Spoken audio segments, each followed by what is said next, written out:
is alive! Malakas pa! Jesus is alive!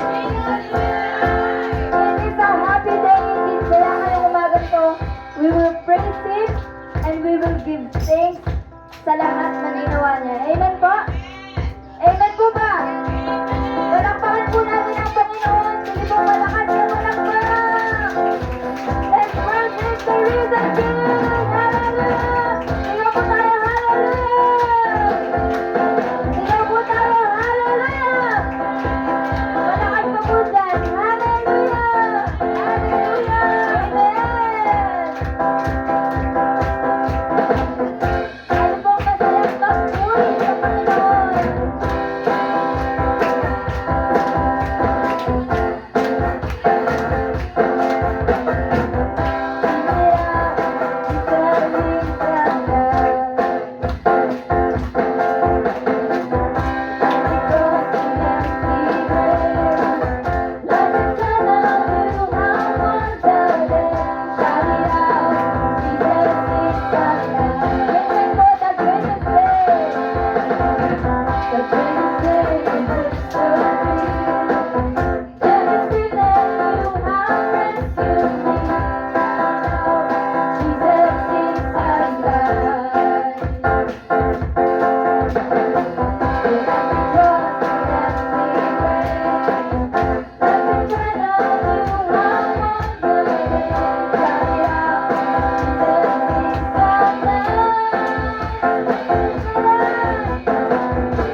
what I love is Jesus.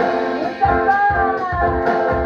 Jesus, let's go, what I love is. What I love is Jesus. What I love is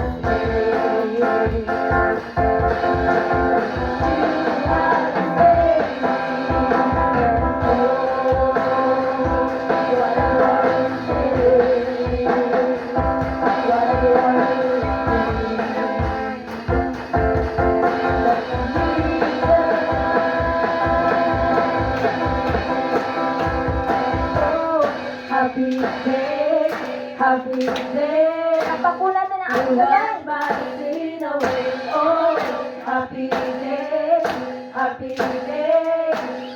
I'll never be the same, oh, happy day, happy day. You wash my sin away, oh, happy day, happy day. I'll never be the same. Forever I can stay. Forever I am Palakpakan po natin sila.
Thank you for the gift this day.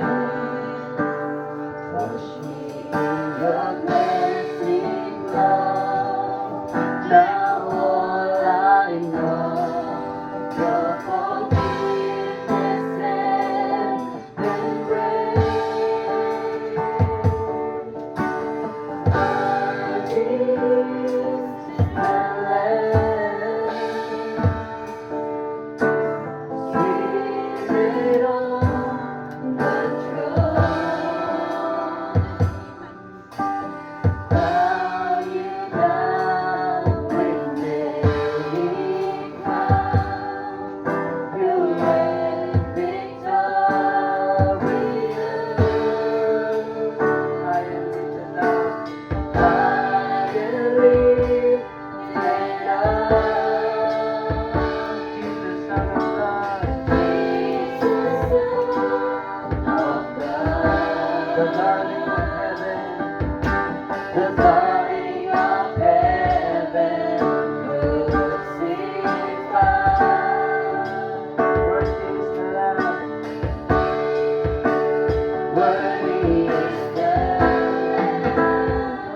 Worship Jesus.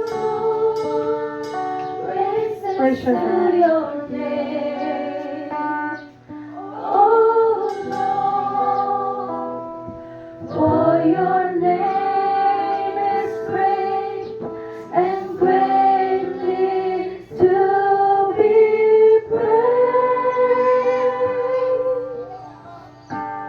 I sing praises to your name.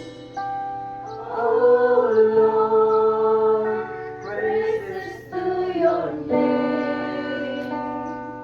Oh Lord, for your name is great and greatly to be praised. Minsan pa, I sing praises. I sing praises to your name. Oh Lord, praises to your name. Oh Lord, for your name is great and greatly to be praised. I sing praises to your name. Ulitan mo ang Panginoon, Oh halagaan mo. Lord, Purihin mo ang praises Diyos to na your punong-puno ng kasalanan. For your name is great and greatly to be For the last time, I sing praises. I sing praises to your name. Oh Lord, praises to your name. Oh Lord, for your name is great and greatly to be praised. Only the congregation sing, I'll sing praises. Praises to your name. Raise your hand to the Oh Father. Lord, praises to your name. Let your voices be heard. Oh Let your voices be heard by the Lord. For your name is great and greatly to be praised. I'll sing praises to your name. Oh Lord, praises to your name. Oh Lord, for your name is great and greatly to be praised. Worship Jesus. Sing hallelujah. Sing praises to His name.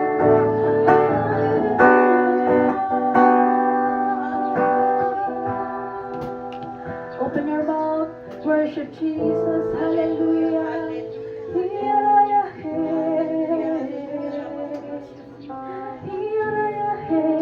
Connect with Spirit of the Lord.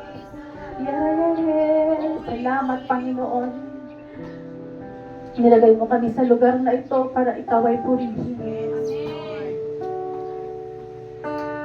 You are alive in our midst. Jesus is alive in our midst. Sabihin mo sa sarili mo, buhay si Jesus. Buhay siya sa buhay ko. Hallelujah. Sabi ng salita ng Diyos sa Mateo 28. Let's open our Bible. Makaraan ang araw ng pamamahinga sa pagbubukang liwayway ng unang araw ng Sanlinggo.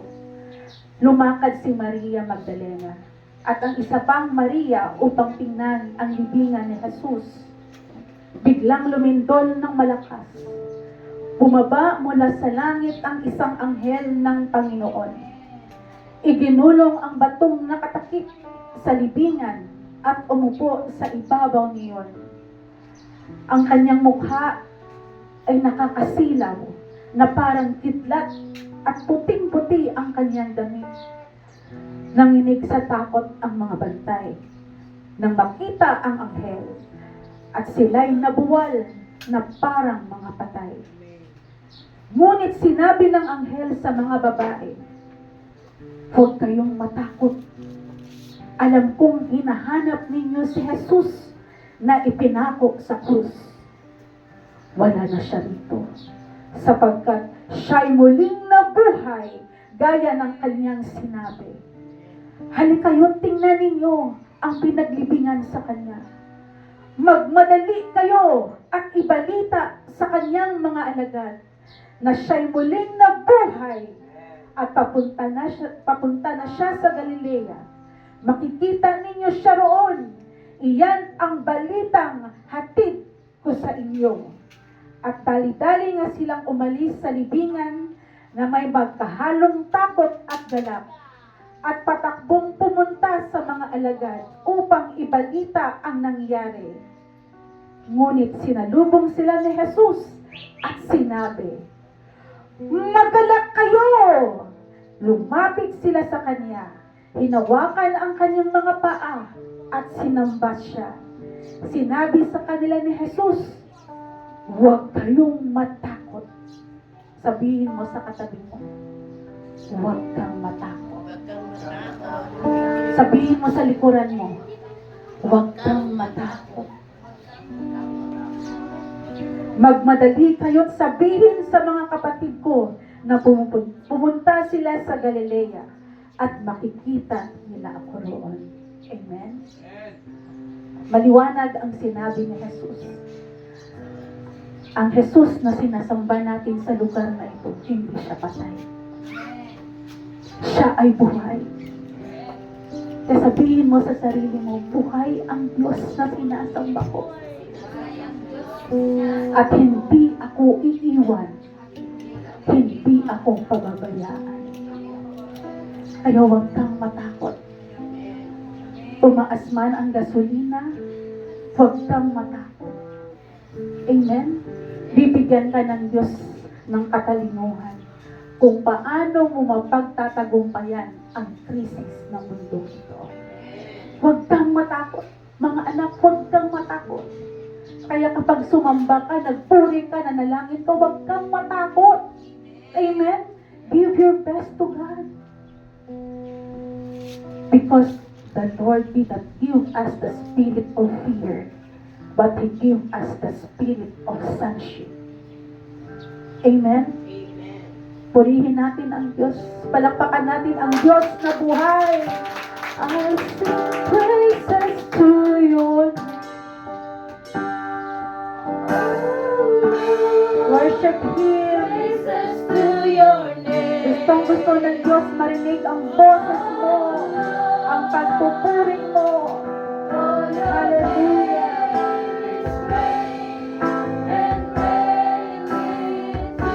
Minsan pa, sing praises to His name. I sing praises to your name. Oh Lord, praises to your name. Oh Lord, for your name is great and greatly to be praised. I sing praises to your name. Oh Lord, praises to your name. Oh Lord, for your name is great and greatly to be praised. Lord, we will sing praises to your name because your name is great. Your name is powerful. Ang pangalan mo, Jesus, ay makapangyarihan. Ang pangalan mo, Jesus, ay nagpapalaya. Ang pangalan mo, Jesus, ay nagpapagaling. Sino man dito, Panginoon, sa mga anak mo ay mayroong matinding karamdaman, let your healing overflow in this place. Let your healing overflow in this place. Hawakan mo ang iyong masakit na parte ng iyong katawan, manalangin ka sa umagang ito, manampalataya ka. Ang Diyos ang magpapagaling sa iyo. Kaya siya nabuhay para sa iyo. Kaya siya nabuhay para iligtas ang lahat dito sa mundo. Harayakhandaraya shiyarahande. Kapag tinawag mo ang pangalang Jesus, ikaw ay makakalaya. Kapag tinawag mo ang pangalang Jesus, mararamdaman mo, mararanasan mo ang totoong kagalingan, ang totoong kagalakan na hindi kayang ibigay ng mundo, ang hindi kayang ibigay ng trabaho mo, ang hindi kayang ibigay ng pera. Oraya hande, si Jesus lamang. Kaya siya, He is risen. He is risen. Ang sabi niya sa Romans 8 verse 34, sino ang hahatol na sila'y parusahan? Si Kristo Jesus na pinatay, ngunit higit sa lahat ay muling binuhay. Ngayon ay nasa kanan ng Diyos upang mamagitan para sa atin. Mga kapatid, huwag na nating ipako si Jesus. Huwag mo siyang ipako.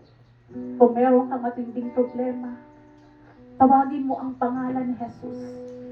Mararanasan mo ang totoong kagalakan, ang totoong kapayapaan, ang totoong kalayaan. Si Jesus lamang. He is risen. He is risen 2,000 years ago. Lord, salamat. Salamat. Salamat, aming Diyos na Ama, na nasa langit na nakatunghay sa amin sa umagang ito. Binigay mo ang iyong nag-iisang bugtong anak na si Jesus. Ikaw ang aming Ama na hindi madamot. Ibinigay mo ang nag-iisa mong anak para kami mailigtas mula sa napakadilim naming buhay, mula sa nakakaawa naming buhay. Dahil sa anak mong si Jesus, itinawid kami, ibinangon kami, iniligtas kami mula sa madilim na buhay. Idinala kami sa maliwanag na buhay. At ngayon, Lord, nakikita namin na napakaganda ng buhay na para sa amin na naghihintay, hindi lang sa amin, maging sa aming mga anak, sa aming mga apo, at maging kaapo-apuhan. Dahil ang sabi mo sa iyong mga salita, kapag tinanggap ka namin bilang aming Ama na tagapagligtas, Lord, hindi lang kami ang magpapala, hindi lang kami ang pagpapalain, even the next generation, O God, ililigtas mo. Hindi na kami gagapang, Lord, sa hirap. Tapos na ang kahirapan sa aming mga buhay. Kaya patuloy mo kaming turuan, Panginoon. Tulungan, Lord. Bigyan mo kami ng karunungan na hindi kami madaig ng mga tukso sa mundong ito. Ang aming pananampalataya ay maging matibay, Panginoon. Ikaw, Jesus, ang aming sandalan na kahit anumang mangyari, marami mang shaking sa aming kapaligiran, maraming, Lord, nagtataasan sa aming mundo, sa aming ekonomiya. Pero Lord, naniniwala kami, Ikaw ang magbibigay, magpro-provide ng lahat ng aming pangangailangan. Hindi mo kami pagugutomin dahil kung paano mo iniligtas ang Israel, iniligtas ang Ehipto sa buhay ni Joseph, ganun din ang gagawin mo sa amin sa generation na ito. Salamat, Lord. Salamat. Ikaw ay higit sa sapat sa aming buhay. Naniniwala kami, Panginoon, walang naglingkod sa Diyos na naghirap. Amen. Walang sumamba sa iyo, Panginoon, na naghirap. Lahat ng bumabalik sa iyo, tinatalikuran ang kasalanan, pinagpapala mo. Salamat, Lord, sa buhay na ito. Salamat, Lord, sa hininga namin, sa kalakasan namin. At habang kami nabubuhay sa mundong ito, kami ay magpupuri, magpapasalamat sa buhay mo. Salamat, Lord. Palakpakan natin ang Diyos na buhay. He is risen. You are risen, O God. You are risen, Daddy Jesus. Thank you, Lord. Thank you, Lord. Thank you, Lord. In Jesus' name.